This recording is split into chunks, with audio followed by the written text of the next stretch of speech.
Have you ever looked at a name like 3-methylpentane and thought, what in the world is that?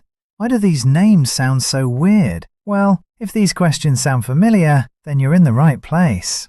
Today we're going to learn IUPAC nomenclature in the simplest way possible. Let's get started.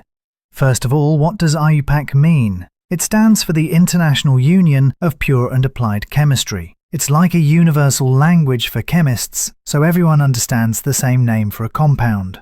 For example, acetic acid is a common name and ethanoic acid is an IUPAC name.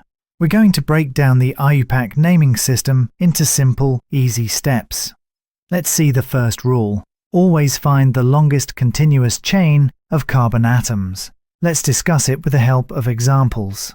If you see a compound with a straight chain, then it's probably easy to find the longest chains as you see the screen. If we count the carbon, it's 4. So we call it butane.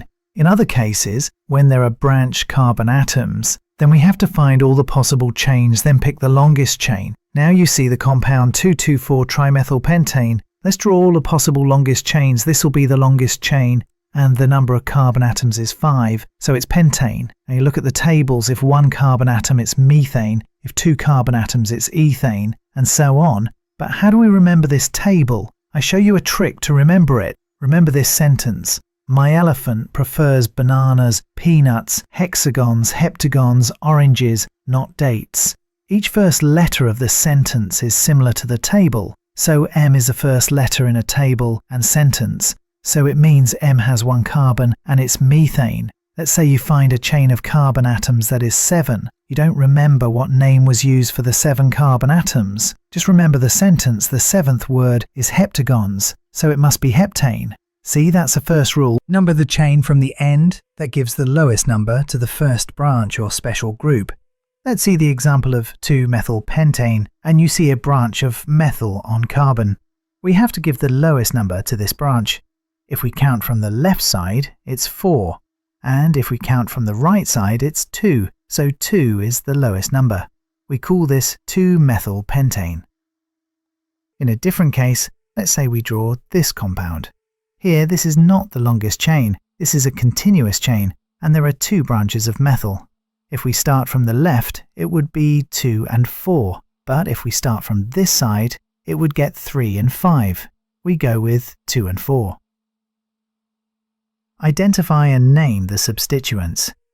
The side chains or branches are called substituents. We know CH4 is methane. If we remove 1 hydrogen from it, it would be methyl. This applies to all present in the table we discussed previously. Let's see an example of 2,3-dimethylbutane. These 2 branches are substitutes. If there are more than 1, we use prefixes like di, tri, and so on. Locate functional groups, if any are present. Functional groups change the ending of the name. These names are sometimes used as a suffix, or sometimes as a prefix.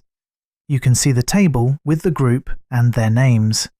Alcohol, aldehydes and acids names come under the suffix, whereas halogen comes under prefixes. Let's see the examples. You see this has 2 carbon atoms and alcohol functional groups. Its name is ethanol. This compound has 3 carbon atoms and chlorine present at number 2. As I told you, halogens' names start with a prefix, so 2-chloropropane. When numbering the carbon chain, always give the lowest possible number to the most important functional group, even if that means the substituent, like a methyl or ethyl group, gets a higher number. Because functional groups change the main name, and there is a priority order. I explained this in my previous video. Keep in mind this: the one that changes the name rules the game. I give you a compound and pause the video and think for a moment. Longest chain is 4, so it's butane. Methyl on carbon 2, 2-methyl. OH is present, so it is written in the end. So the name will be 2-methylbutane 1-ol. Let's conclude it. Find the chain, number it right. Name the branches. Find special groups. Put it all together. If this made your chemistry life easier, hit that like, subscribe, and drop a comment. I'll see you in the next video.